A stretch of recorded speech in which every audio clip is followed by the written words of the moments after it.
Franklin Smith is currently a Senior Library Service Specialist at the Clayton Library Center for Genealogical Research, a special collections library of the Houston Public Library. Franklin's been engaged in family history research for nearly 40 years. He's also a licensed attorney and practiced law for 13 years before joining the library. His specialty is African American research, and he's also co-authored with Emily Ann Kroom, A Genealogist's Guide to Discovering Your African American Ancestors. Franklin's going to tell us good approaches that we can all utilize for researching genetic genealogy in regard to African American ancestors. We do ask that you hold your questions.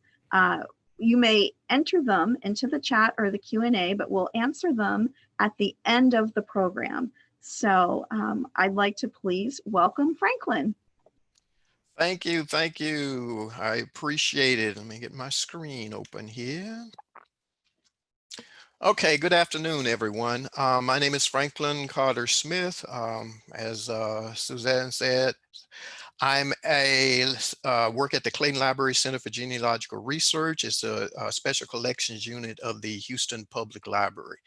And what I'm going to do today is introduce you to genetic genealogy from the African American experience. What we will cover will include an brief overview. I won't spend a lot of time of DNA because this is something that you're going to have to put a little time into and really learn some basic concepts. You don't have to know everything about DNA to be able to utilize DNA to help you with your family history research, but there are a few things that you need to become familiar with. I will also cover before testing what you need to do. My results are now in. What you need to do once you get your test results back, and translating centimorgans into genealogical relationships. And that's helping you get started with some basic concepts on how to take the numbers that you have to understand what your numbers mean, and then to help identify and organize your matches. And before the case study, I will kind of go over slavery's genetic brick wall, which is unique to African Americans because you will encounter the same type of challenges that you do in your paper research pre-slavery. Okay, the types of DNA tested. What we'll be talking about today is the autosomal, and that's males and females. Basically, that's the DNA inherited from both your parents. All the DNA you inherit from both your parents. It's across 23 chromosomes, 23 pairs of chromosomes, and 22 of them, which is actually 44 autosomes, and you get one from each parent. I have a depiction here of what your chromosomes look like. So you'll see for number one, you'll have two chromosomes. One of those comes from your father, one of those comes from your mother. That 23rd chromosome down in the bottom right-hand corner of my screen, right after 22 is your sex chromosome. That determines your gender. The one that's displayed is a male because I see a Y and a X. If I had seen two X's, I would be looking at a female's chromosome. Your Y DNA is something I'm not going to cover today. That's the male direct line. It passes directly from fathers to sons only. So it's your father's line all the way back. I will not talk about that.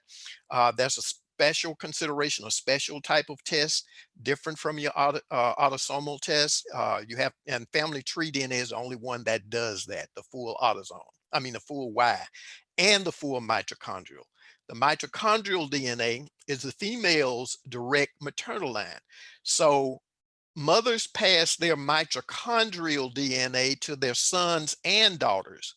The daughters will pass it to their sons and daughters, but the sons will not pass it on. So I can get my mitochondrial DNA done for my mother's line.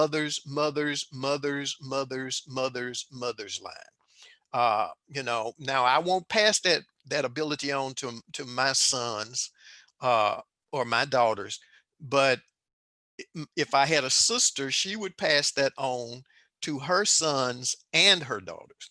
So what we're going to focus on is the autosomal, the DNA you inherit from both your parents and the DNA they inherit from all of their parents and ancestors, their parents and all of their ancestors.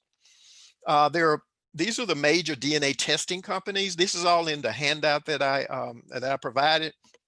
Won't spend a lot of time on it, but for Black folk, I did want to let you know which companies are the companies with the most African American population tested. Ancestry is by far the highest. I would say 23andMe is the second. MyHeritage is the third, and Family Tree DNA is fourth. And I listed the type of DNA tested: autosomal for the first three, and autosomal and mitochondrial and Y for family tree DNA. As far as trees, which is integral to your research, very important to your research, Ancestry is the best. 23andMe does have some surnames, but no trees. MyHeritage is good, but not nearly as good as Ancestry trees. And Family Tree has some surnames and trees, but they have a very small database, as you can see in the next.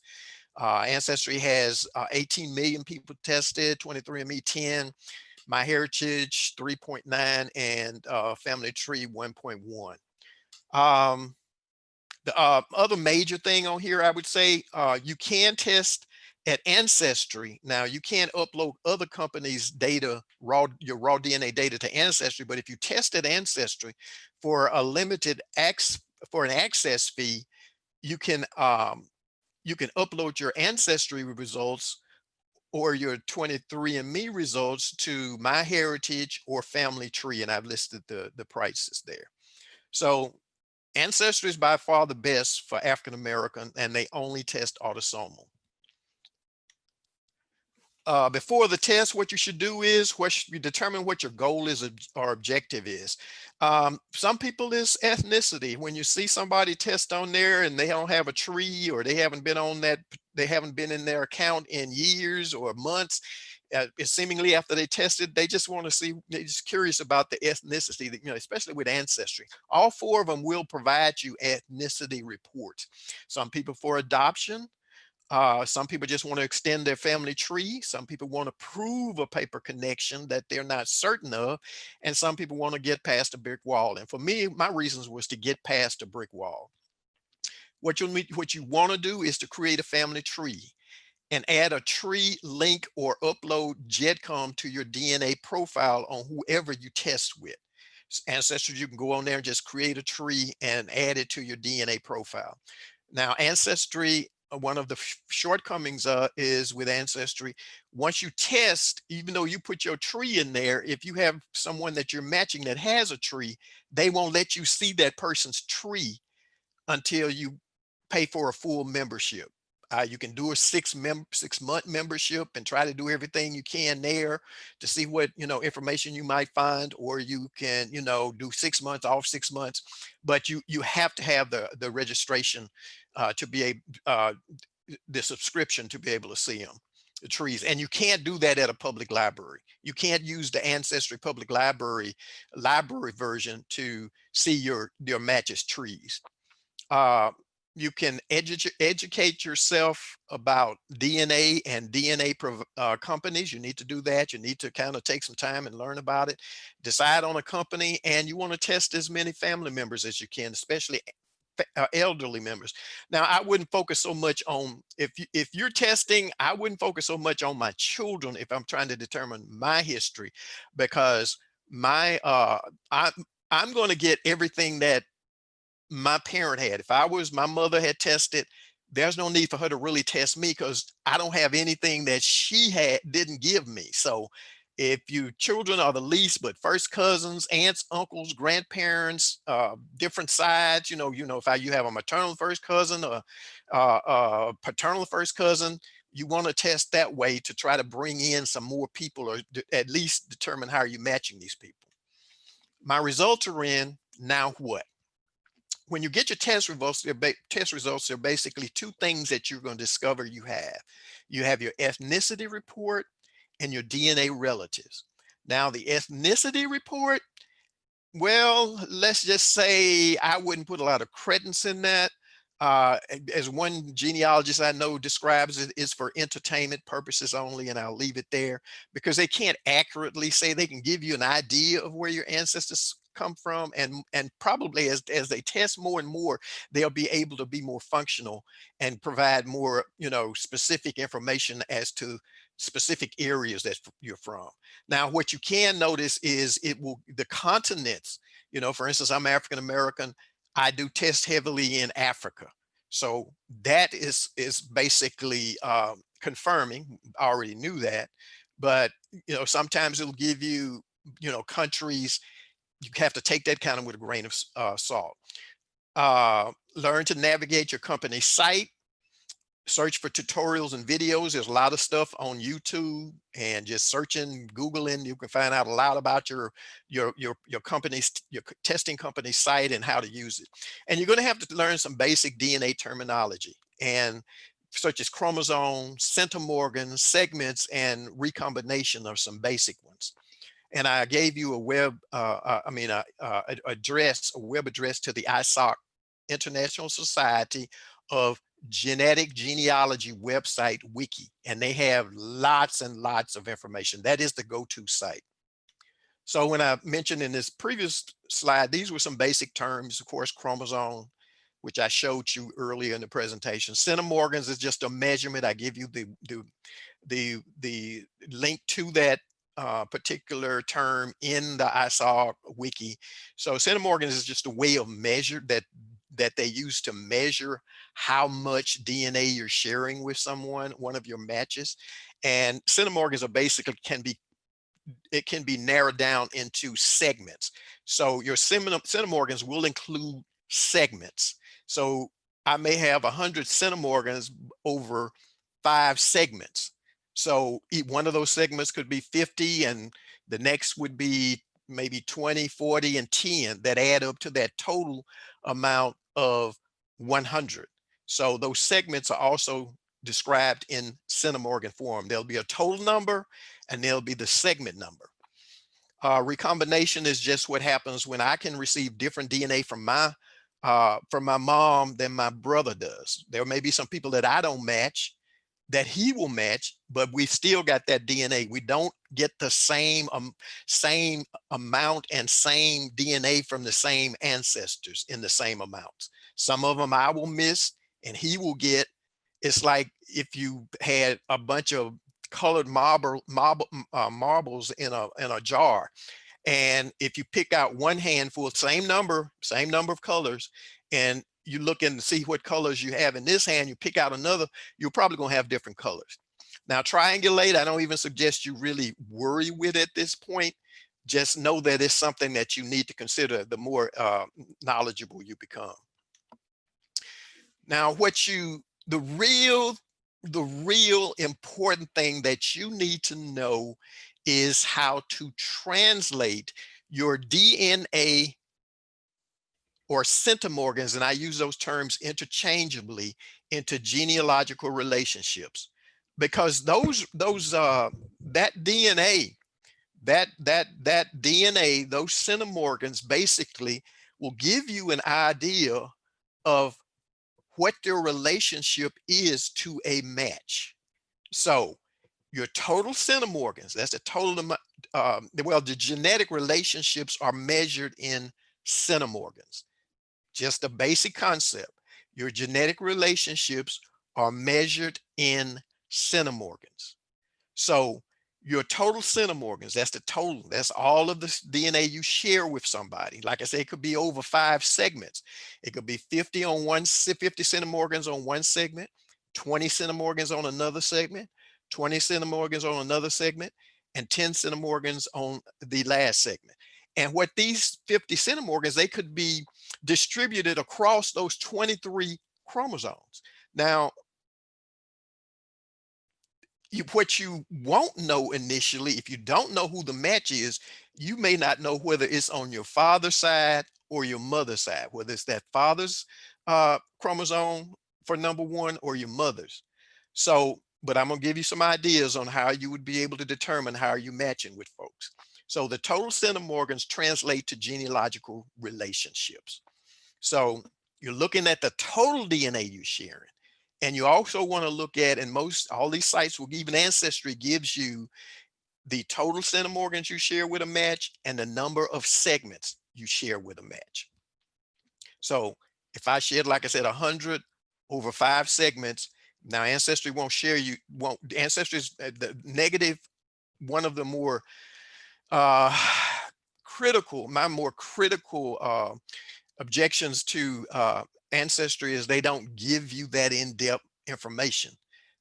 The only thing that's really good about Ancestry is their DNA component, is that they have more matches and more uh, people who have taken the test. So you're likely to, and they have more trees. So you may be able to use your trees to figure out how you're related to them. Now, the more DNA you share with somebody, if I share, say, if I share 3,400 centimorgans with somebody, the fewer the possible genealogical relationships. Sharing 3,400, there's a chart I'll show you in a few minutes that will tell me immediately that should be my parent. I would share about 3,400 centimorgans, a parent and a child relationship, a genealogical relationship. If I share 2,700 with somebody, even if I didn't know them, then I know I'm probably a sibling to that person. That's one of the range of relationships that would fit within that range. So the more DNA you share with someone, the fewer the possible genealogical relationships you can have with that person. The less DNA you share with someone, the wider the range of possible genealogical relationships. If I share 20 centimorgans with somebody, 20 total centimorgans, and it was just one segment, or if it was 10 centimorgan segments and it total was 20, then that would generally go back to your 4th great grandparent or earlier level. So the less, there are a lot of different, see that you have only 2 parents, 4 grandparents at the 4th great grandparent and higher level. That could come through, I think it's 16 for 8 for great grandparents, 16 for great great grandparents, 32. That could be any one of my 32 4th great grandparents. So I would have to do a lot of work. It's going to take me a lot of work to figure out how I'm connected to a 20 centimorgan match total DNA share with them, as opposed to one that's 2,700, even 900, or even 700, even down to 93. And the best way to estimate these various relationships for these different ranges of possible relationships is there's some charts that I'll show you next, and these are called they're on the ISOG wiki at the autosomal statistics page. I've given you a link here for that also. So it's as I said, it's important. The main thing you need to be able to do is understand what those numbers mean. Your total centimorgans and your total segments. Always remember, the more centimorgans, the better. The more segments, the better. The fewer centimorgans, the fewer segments, you're going to have to do a lot of work. Understanding the numbers, what the range of matches means. For instance, what's an extremely high match, as I just told you, down to what's a moderate match. High to extremely high matches are generally 30 centimorgans and higher. Then estimated fourth cousins are closer. So if you match somebody at even at 20 to 30 centimorgans, generally you 95 to 100% chance that you share a recent common ancestor. And that would mean somebody that you descend from within the last 200 to 250 years. A good match, you estimated 50%, you share a single recent common ancestor. That's 16 centimorgans to 30 centimorgans. And this is going to be 4th cousins. And these would be your 3rd to 4th great grandparents generally in this range. More likely 4th great grandparents, the 30 would be closer to maybe possibly a 3rd. Your moderate matches, 15 to 50% share single recent common ancestor.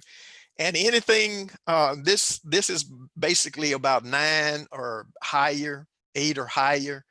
10 or below, sometimes they say is considered, you can't really determine where that piece of DNA came from because it's so far back, you may not be able to trace it to a specific line or a specific individual. Understanding your numbers again, here's a sheet that's really good. You really need to have this sheet available, and it pretty much displays my explanation from the previous screens, from the earlier screens, and that's the exact web address. It takes your average autosomal DNA shared by pairs of relatives in percentages and centimorgans. See, when I said at the top it's 3,400, there's 100% chance, of course, that you share that. These are either identical twins, which I forgot, and a parent child. At 2,500, 2,600 or so, it's full siblings. As you go down, and you'll add additional relationship, additional cousins, grandparents, uncles, aunts, half relationships, double first cousins, which I have several of, uh, to the list. So you really want to get your hands on that and use that as a guide also. Now, this is a good one here called the Shared Centimorgan Project Calculator. Excuse me, it was created by Blaine Bettinger. And for instance, if you have, it's a automated tool on DNApainter.com. So I have a first cousin, for instance, I have a first cousin I share 700 centimorgans with, and 700 and something. So if I up there at the top opening, if you input your totals there where it says filter, and it will highlight all the possible relationships in this chart that might explain how you relate to that person based upon the amount of DNA shared. And here's where I did that. Now, this is 93. This was somebody else. I'm sorry. So this was 93 centimorgans. This is where my cousin shared with somebody else. So it basically, you see it kind of whited out the ones that it wasn't possible, and it left the ones that were possible relationships highlighted. And what it also does is it'll divide those listed ones below. It'll divide them into percentages. What percentage of a likelihood that they be half second cousin once removed, have first cousin twice removed, first cousin 3 times removed. So that really helps you kind of key in and get an idea of the kind of relationship or the range of relationships you will share with somebody based upon the total amount. The 93 was the total amount of DNA centimorgans that I shared with that person. So you really want to use this when you have a match and, kind of get an idea of how they could be related to you. The closer, the less probably you're going to have. It's more than likely you won't have as much of a challenge trying to prove their connection. You want to next be able to understand how to identify and organize your matches. The first thing you want to do is to review your top DNA matches first. These would be your second to third cousins on your list. Now, each company will give you each company will show you your highest matches first that are matching you. So if you have siblings that have taken the test, or if you have cousins, or your parent took the test, they'll be right at the top of the list. So they will go from your very closest, extremely high matches all the way down to your lowest matches. But your second to third cousins are very important because sometimes these are the ones that you will be able to prove which lines, which of your parents that you're matching this person through. For instance, if I'm with my brothers, I can't really do that because we all gonna match to the same people basically on my father and my mother's side. But for instance, I had a first cousin, a maternal first cousin to take the test. So anybody she matched with us on that, second or third cousins, I know that it's through my mother's side. Now, I'm not sure if it's through my mother's father's side or the mother's side, but I'll know it's through my mother's side. You also want to check their trees for ancestral surnames and locations. Now, what I want to go back to in the previous point was my first cousin became what I call an anchor match for me. So I wanted to use her to help me identify all those people that's on my mother's side. Then I'll figure out another way, or somebody else that I know on my mother's side on my mother's side, to divide out the ones that are on her mother's side. And that would leave my grandfather, my mother's father's side. So it's a process of elimination. You want to check their trees for their ancestral surnames and locations. Sometimes you'll find, oh yeah, I know who this is, because in their tree, you may not know that individual's name, or they may have some kind of username, like a pseudonym or something like that, and it's not actually their name. So, or some kind of user ID. So if you look at that tree, it may give you the answers to how that person is related to you, because maybe you share a great grandparent. You don't really know this person, but they're listed in your tree. The person, the ancestor that you know of, is listed in their tree. You want to check your you want to check your matches, shared matches, in common with matches. So, and if, for instance, I didn't know a high match, how this high match was matching me, and this is what they call in common with or shared matches. You want to click on that person, click on that person's ID, name, whatever, on whatever site you're on in your list, and it will bring up a list. It will bring up that person's profile. You would bring up that person's profile, and somewhere on that person's profile, it'll show the people that you're sharing with, shared matches, in common with matches on some site. And you click on that, and that may help identify how you're connected to this person. This person may not have a tree, but you may be able to determine, I know this person is on my mother's side, or my mother's father's side, or my father's father's side, because they're matching all of those people that you've been able to identify, those anchor matches that you created, because you know exactly how they're related to you. You want to use your notes function to record relevant information. Each testing site generally has some kind of notes function. You are not going to remember all of this information. You come back, at first it's going to be just, it is overwhelming at first. What am I looking at? What is this all about? How do I use this? So each one will have a notes section. Whatever you find out about that match that you think is relevant, always use your notes section to document what you found out. So if you come back to it, you will have some hint of what you discovered previously. Ancestry has a good color coding system. For instance, I can code my cousin through my mother's side. I could just say, give her a color, give my mother color, and everybody that matches her gets the same color. And I'm going to go through that in the Dana Leeds Color Clustering Method in a minute. You want to organize your close matches. And that's where I'm telling you to use your company's test tools. And it depends upon each company what they have. Ancestry does have these color coding. They have these color coding dots that you can basically assign to different lines, so you'll know exactly who they're matching with comes through that particular line. So you have to really understand your site, learn what it is that they have, and utilize it. Now, this is a good tool here for identifying and organizing matches, and it's called the Leeds Color Clustering Method. And it was created by Dana Leeds.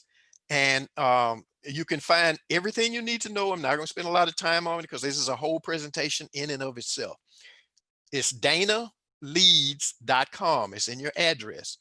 And what it requires you to do, and you can use a spreadsheet for this if you're comfortable doing that, or you can just sit down and list your second and third cousins from your match list. From that main match list, list your second and third cousins. And generally this is going to be, you're going to include everybody under 400 centimorgans. Total amount of DNA that you're sharing with that person is going to be under 400 centimorgans. And the objective of this is it will help you determine which grandparent you may have this connection may come through. So at the top of the on the top of the page or the spreadsheet you want to list, because you don't know exactly how this is going to work out. You list grandparent 1, grandparent 2, grandparent 3, grandparent 4. That's your 4 grandparents. So when I did this, I listed the names. These are the first names of all of the ones that are my second and third cousins. And I think the last couple may be your high first cousins, my high first cousins. And so what I did was I took Emerald, who was at the top of the page, and I went to Emerald, her profile, and I clicked on Emerald. And everybody that was in her shared match list that was on this page with me, everybody that appeared on the shared match list with me and her got one color. And basically this is how it turned out. So Emerald was the first. I took Emerald, and everybody that matched Emerald got the first color. So, and it helped identify, because I didn't know who, I still don't know who Emerald is, but based upon who she was sharing with me with, it was clearly my mother's mother's side. The only thing is, Emerald was also sharing on my mother's father's side. So you'll see that Emerald, if you go all the way across, there's the red, and she's also sharing the green. I was able to, although I don't know her, I've been able to determine that she's a first cousin once removed on my mother, one of my mother's sister's, I'm pretty sure son's children. It took me a while, but I was able to figure it out. I've never met her, and I don't know her. So the second match was Pearlia, and Pearlia didn't match anybody on the list that was in red. So she was the next color, the next one that was not matched, didn't have a color. So I did her, and she came up matching the rest of these people on here were my father's side of the family. So this was my father's side. And once I looked into them, I determined I could identify that it was my father's mother's side, my grandmother, Cerinthia Hilson's side. Now, the next one on here that didn't have a color, and see, some of these people are matching both of us because, for instance, Pearlia is a descendant of my grandfather, Willis Smith, and Cerinthia Hilson. So she's going to match both. She's a first cousin once removed also. Now, Carlos, he matches all 3 of us. I know Carlos, so I knew that when he came on my match list, I immediately in his tree recognized my father's, they suggest not to use matches like this, but my mother's niece married my father's brother. So Carlos is going to match my mother's side on her father's side. And this was a half niece, my mother's half niece. And he's going to match the Hilson and the Short, my father's parents, both of them, because his grandfather was my father's brother. So the next one that didn't match anybody down here, and I think that was the Bowens really started to come in where they hadn't matched anybody, was Shirley. Shirley there hadn't matched anybody. The rest of them had matched some of these people. So Shirley hadn't matched anybody. So I was curious about Shirley. And I knew, if I didn't know who Shirley was, it would have come up that she was matching all these other people under the Bowens side. So it was clear that she was on my maternal grandfather's side. She's a half first cousin.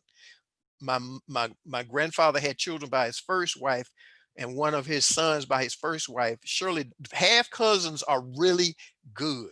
Half, because they'll even narrow it further to one grandparent, just absolutely one grandparent. And so you go on and on and on till you run out of colors. But you want to go to her website, is a good explanation of this and how to use it.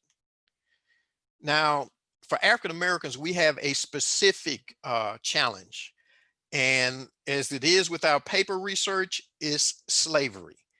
Just like we have a 1870 brick wall or pre-enslavement era brick wall with our genealogy research, if you're my age, and for instance, my great-great-grandparents, all of my great-great-grandparents were born enslaved. And all, that means all of my great third grade and back were born enslaved. And some of them, of course, I didn't know any of the great great grandparents. And so I'm about, I'm 66. So if you're anywhere in your 40s, 50s, or 60s, there's more than likely, if you, some of your lands, maybe not all of them, once you get back to that second and third great grandparents, they were born enslaved. And there's a challenge there. And the challenge is that their surnames, they don't match, the match surnames, or matches surnames don't match yours. Third cousins and higher, the common ancestors may have been born enslaved.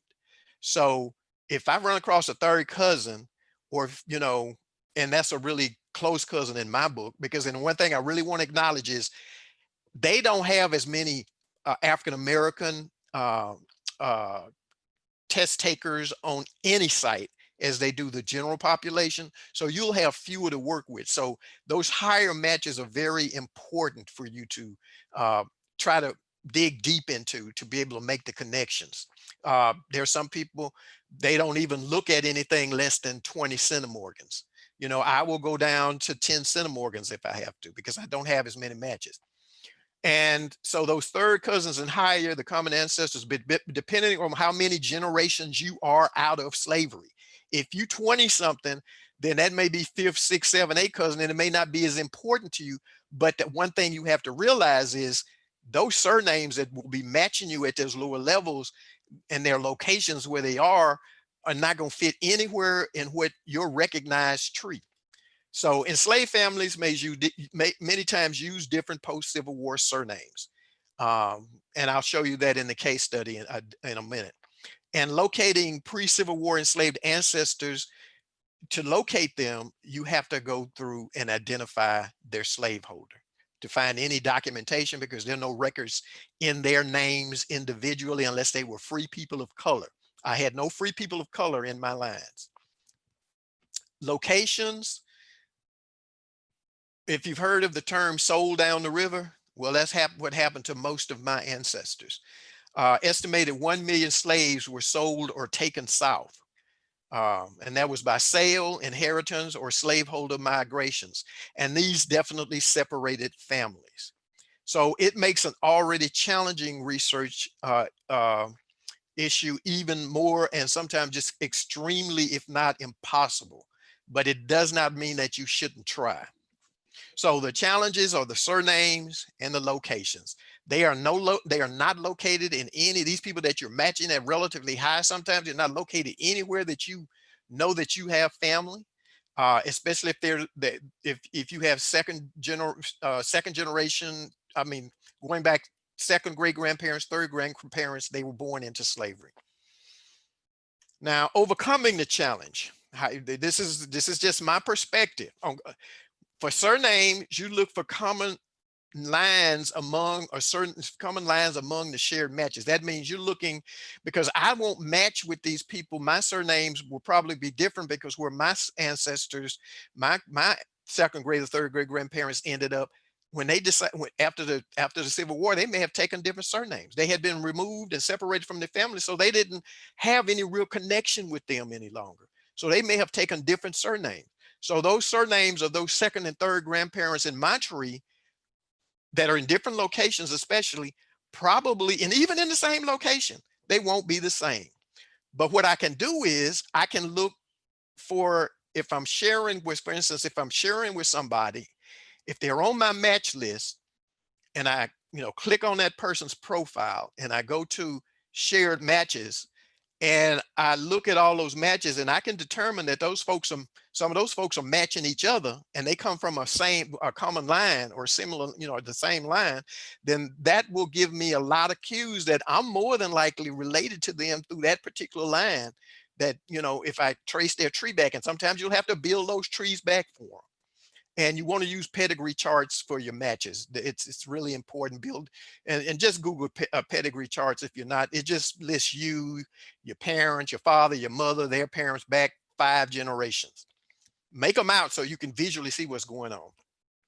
And in the locations, on the location side of it, do the shared matches share common locations? And this will come up in my case study. Different surnames from same locations may be related. If all of these folks are coming out of one county that you share, even though they have different surnames, there's some connection based upon location. If not the surnames, they were all in the same place, and there's a good chance that your ancestor may have been in that same location. Do your shared matches tree locations match your ancestor's birthplace? And that's what I was talking about. If you know your ancestor was born in Virginia and the people in these trees from these locations, either they show Virginia birthplace, that they were in Virginia, that their ancestors in 1870 were in Virginia, or that they show, even if they're not in Virginia, but some of the people in their tree, the ones that seem to be they're all sharing show Virginia birthplaces, then that may be how they're related to your ancestor. Again, it goes back to identifying the slaveholder. Okay, this is the little case study that I wanted to show you, kind of put into, give you an idea of how it impacted me in my research, the slavery genetic wall. I had an unidentified match that was relatively high named Fred.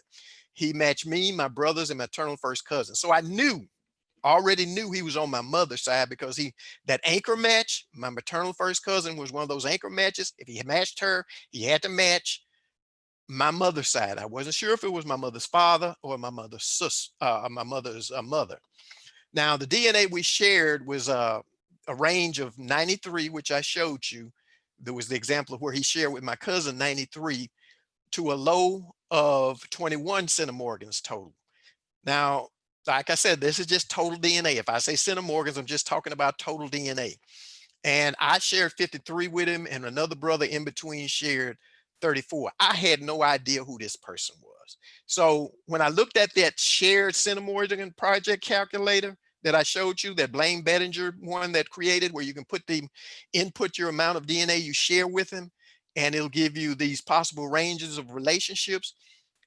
What it did, I put the DNA for the total DNA for each one of us in that calculator, and it came back third cousins for an average of 73 centimorgans, which my cousin and I were really close to, and fourth cousins for my two brothers, where the average was 34, and one brother hit that exactly on point. So our relationship, according to the DNA we shared, when we translate into relationships, was third to fourth cousins. And that was, for me, I knew my third to fourth cousins, our common shared ancestor, our common ancestor, our second to third grandparents, which would put that somewhere right at our second to third grandparents, would have been born enslaved. So I knew that this was going to be somebody born during slavery. This was Fred's tree. He has his tree built out through his grandparents. Some people won't have trees. Now, what you have to do, if they have 3 names in a tree and they give you a birth date and a death date, I don't call it, I wouldn't call it stalking, but I go Googling. And many times you can find a lot out about these folks. You can find obituary for them if they've died in the last maybe 10 or 15 years. You can find records that will show you who their relatives are, where they live, that kind of stuff, especially if it's not only if it's kind of a unique name. And you want to you want to search them on Ancestry also, or familysearch.org. If it gives you a birth location, it may only be 3 people in the tree. Sometimes you can build out their trees just from that. Now, in Fred's tree, I've covered all the names so that not to release any of his information. There were no common surnames or locations where my family was in Claiborne County, Mississippi. I knew it was on my mother's side. I knew it was either her father or her mother. All his lands in 1870 were in Louisiana, Concordia Parish or Tenaeus Parish, or Catahoula Parish, I'm sorry. And what I wanted to next do, once I looked at his tree, was use our shared matches to try to prune Fred's tree down a bit. And Fred's shared matches at Ancestry, and this was to my maternal. I looked at my maternal first cousin, who had the 93 centimorgans, who was matching him higher than the rest of us, which means she may bring in more shared matches. So I went to I controlled my cousin's account. So I went to her account, clicked on her, found Fred in that list of her matches, clicked on him, and then clicked on the shared matches, and all of these came up. So at the top of the list, thankfully, was Shirley, the half first cousin that I'm once removed that I mentioned earlier, and Carlos, the half first cousin twice removed. So now the other matches, all the people below them, starting with Patrick all the way down, I have no idea who these people were. So now I know it's matching on my mother's father's side, because Shirley is her half brother's granddaughter and Carlos is her half sister's great grandson. So it has to come through my grandfather. No other possibility. My grandfather. So I know who I'm looking at now. It's Carter Bowens. He was born, my grandfather was born in 1873 in Clayton County, Mississippi. And his parents were born in Virginia, my great grandparents between 1835 and 1825 and 35. Because my grandparents, my great grandparents, Thomas and Harriet, Carter's parents, were sold south to and ended up in Clayton County and met and married after they were there, I had no clue from my paper research who their relatives were. The only way I was going, there was nobody, there was no family history, no folklore, oral tradition of who they were related to in that community. And I pretty much always assumed they had been sold away from their families individually. So I didn't know any uncles, aunts, any of Carter's grandparents, his uncles, aunts, anybody. All I knew was Thomas and Harriet. So what I did was I then went to see what kind of clues I could get from my tree based upon what I found. Since I knew they would somewhere be around the second to third great grandparents, this would kind of, and it matched through my maternal first cousin. I already knew it matched on my mother's side. So that helped eliminate my father's side completely. And because I knew these half first cousins only matched through my mother's father's side, then that brought it down to my great grandparents, my grandfather and his parents. So I was able to come up with the conclusion that these people have to be matching, that Fred has to be matching. I don't know which one of them, but I know he's matching through one of Carter's parents. Thomas, born 1825, Virginia. Harriet Ellen Warmington, born 1830, Virginia, about 1830-ish. And none of these surnames match any surnames in Fred's tree. Fred and our shared matches. Okay, what I did was I went to see from that list of other matches that Fred was sharing with my cousin, if I could determine how any of these people in that list were matching each other. And two groups emerged from that match, from those trees in that shared match list. Fortunately, some of them had trees, and I could look at their trees and say, oh, there are 3 or 4 of these people that all seem to descend from this Robinson family in Carroll County, Mississippi. There are 3 or 4 more of them that also descend from these Cunninghams in Edgefield County, South Carolina. Now, this is all the result of slavery. I knew of no relatives we had in Carroll County, Mississippi. I knew of no relatives we had in Edgefield County, South Carolina. This goes back probably, since I know it's my great grandparents that were born in the 1820s to 30s, then I know these people were separated during slavery and ended up in different locations. Now, since the surnames and the locations didn't match Fred or my family, I still couldn't tell on which side, which one of Fred's lines. I wanted to narrow it down on which one of Fred's parents we were matching on. So Fred, I contacted Fred, and we worked together on this. You're very fortunate sometimes to get people that'll work with you on these things. And I said, Fred, I'm looking at these people on this list. There's a Tory. Do you know him? Kind of went through them one by one. Oh, he said, yeah, Tory is my paternal half brother's son. This was a half nephew by his father's brother. So now I had eliminated all his mother's side and all his father's mother's side. No, it was his father and his mother still. It was father and his mother's line. So I knew I had it down to his father and his mother's line. So then another match on there that was matching us, my family real well and him real well. And when he told me how much he was matching them, he said, well, that's a curious one. I'm not quite sure how, but I said, well, Fred, she has the name Fred, the same last name as Fred in her tree. And he said, based upon the amount of DNA she was matching Fred at, I said, Fred, that's likely a first cousin once or twice removed. And Fred said, yes, my grandfather, his father's father had two families. The first wife he had 3 or 4 children by, and the second wife he had Fred's father and some children by. So now through Fred's father's half brother, I was able to narrow it down and eliminate Fred's mother's line completely, just down to Fred's father's line. So I knew somehow we were connected through Fred's grandfather's mother or father, his maternal grandfather's mother or father. So once I pruned Fred's tree, this is what I came up with. And this was Fred's father's parents. And the father was never named in any records. She was married to somebody else who wasn't the father of these children in 1870, but she was born in 1825. And I looked at that and said, okay, that puts her in the same time period as my Thomas and Harriet.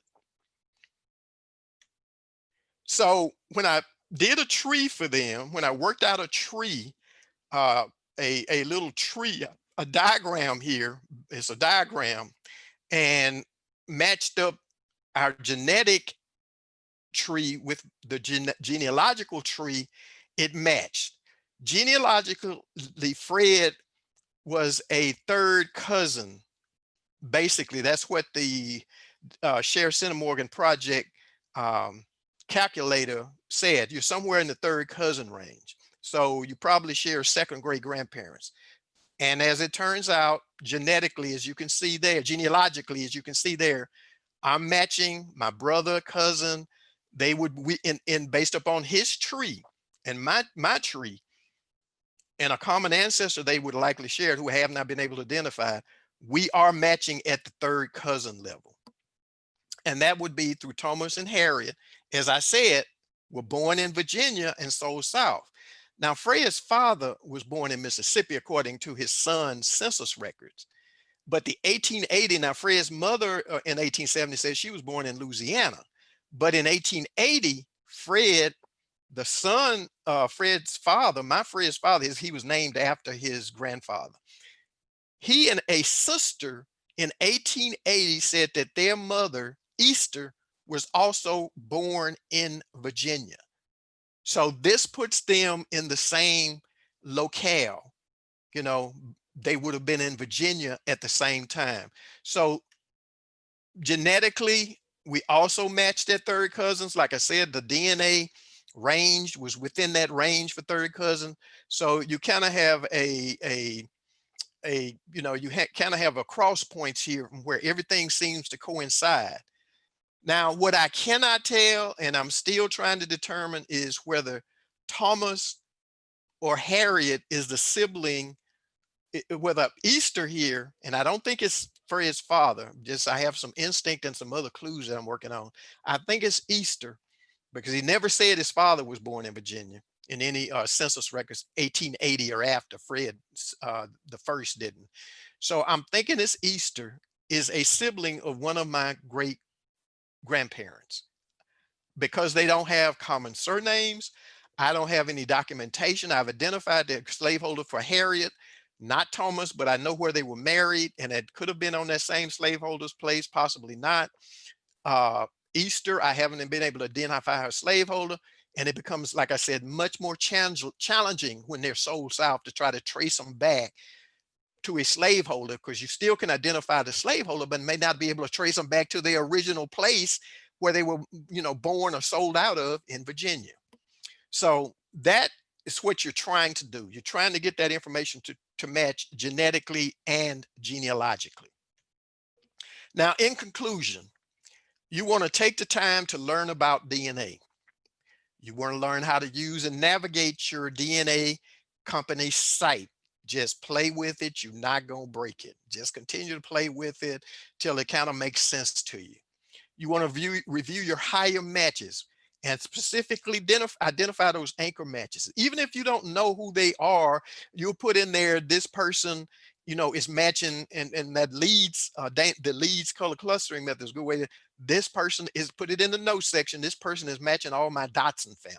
So if they show up somewhere else matching somebody else, then that person too is probably matching your Dotson family. Use charts to translate DNA numbers into genealogical relationships. I have the links for those charts in the handout. You want to identify and organize your matches. And you always, if you are born or if you are older and you have generationally, that your second, say third great grandparents were born enslaved or even born right after slavery, then you have to consider that slavery's genetic brick wall may be causing you not to come up with the identity or how these exactly which lines they're connected to, or why my surnames and locations matching. Thank you. Any questions? I know this is a lot, but you just have to spend time doing it. I can guarantee you that you can do it. It just takes time. I didn't know anything. I was technologically challenged when I started. I took a DNA test. It laid on my dresser for about a year. And I said, I don't know what to do with it when I do it. And when I did the test and it just opened up me, my God, I have all these third cousins out here. I had no clue, they resulted from slavery's, slavery sorted story, the impact that it had upon families and separating. It became personal to me. So any questions? I'm taking a look in the chat in the Q&A. I don't see any questions. We got a lot of thank yous, and Linda should have sent you all the handout that will assist with this. If you have any questions for Franklin, please feel free to type them in, and he will answer them. Okay, we have a question. Any suggestions on how to reach out to an unknown relative that you match? So a good way to reach out to them. Well, that's the $1 million question because, I'd say I'm most frustrated by the fact that people don't respond. But then I have to understand that people take these tests for different reasons. Some people just do it for ethnicity. So they're not least bit concerned about the genealogy, how you related to them. They just take the test, look at the ethnicity, and they're gone. They never even come back to the site. Some people will put on just enough information about a tree. And a lot of times you can tell when if on Ancestry, for instance, if they haven't logged in in a year, over a year, or 3 to 11 months, it's unlikely they're going to respond. Now, I've had people respond to me 3 years after I sent them the first message. And it's like, I've usually figured it out, or I'm way past it by then, but they at least respond, and I always thank them. But you want to send them a message, it appears that we're genetically related. Give them your name, your username, your ID, so they'll know who it is. And, you don't get too deep, because they won't, it'll what I had to realize is I know a lot more than the average person on there about how we might be connected, but I want to give them some, something to think about. Well, do you recognize any of these surnames, and that's really hard for Black folk, especially, like I said, if it goes back into that that enslavement era, because the surnames may be totally different. But do you recognize any of these surnames? Or do you recognize this? My family's from Clayton County, but we also have connections that we're sharing with you from Carroll County, Mississippi. And as with Fred, it was Carroll County, Mississippi, Edgefield County, South Carolina, and Concordia Parish, Louisiana. So that may give them some options to say, oh yes, I did have family in that area. And that way you can kind of open a conversation with them. But there's no magical way. You don't want to overwhelm them with. I used to just send a book of information, and then I realized these people ain't taking time to read this. I've explained everything, and they probably don't know as much. I probably have explained more to them about their family than they already know. So, but I want to open their curiosity. You want to pique their curiosity, you know. And I was just curious, or would you be willing to help me try to figure out how we're connected? Keep it, you know, brief, but try to be, you know, offer them some specific information as to locations, possible surnames. We have Okay. a question in the chat. Can a DNA test box get old and non-effective? You know what? I need to answer that question myself, because I have like 2 or 3 ancestry ones sitting up here that I've had for about 3 years now. I wasn't able to ask. Nobody else was willing to test. I was buying them in bulk. And that's the one thing I want to tell you. Wait for this. If you're going to do DNA, wait for the holidays. Around Thanksgiving, they have a sale every holiday. They'll have a sale for Flag Day. You know, so you want to wait for the holidays for the sales. And that's what I was doing, buying in bulk. Now I have sent the last one I sent in, I had at least a year and a half probably. But I've had these now for 3 years. I may try to get somebody to test them. And what most of the sites will do, if you send in an old one that they can't get any results from, they will send you a new one. So if you go ahead and send that one in, get somebody to test it or test it yourself. And if it doesn't work, they many times will go ahead and send you a new one. Okay. What software is used to create the test takers trees? Mostly, you know, I use the software that's already on the site. I use Ancestry has their own tree software that you can list to your test kit. MyHeritage, you know, you can create a tree on their site and link it to your test kit. 23andMe really doesn't have a tree connection. You know, it really doesn't. People mostly use their surnames. Now, at one point you could link your, I think, family tree, DNA tree to your 23andMe DNA test. I don't know if that's still true or not. You have to understand that 23andMe was really in this for the health thing. They kind of came into the DNA part, you know, by accident. They were trying to get a company started to do these health tests. And the DNA was helping keep them afloat because nobody was buying the health tests. And I still think this has struggling because of that. If they would go ahead and do a more robust DNA portion of their division, I think they do a lot better. Now, family tree DNA does allow you to create some kind of tree on their site too. You really want to connect, if the company has it, you want to connect it from that company. You can't really connect them from like family tree software, you know, or Roots Magic. You can't connect them to those accounts as far as I know. Okay, we've got a question in the Q&A. Does the Clayton Library offer services in helping one figure out their genealogy? If yes, does one need to live in the Houston area for this service? Well, it depends upon what level of research you're talking about. Even if we were open, we're not going to do extensive research. Even if we open on by email or phone, if you call in, we would help you answer specific questions. If you had, well, you know, I have a brick wall, or you need suggestions on where to go to find information on a specific individual, not the kind of extensive, in-depth research plan that you would need for, you know, starting your family history research.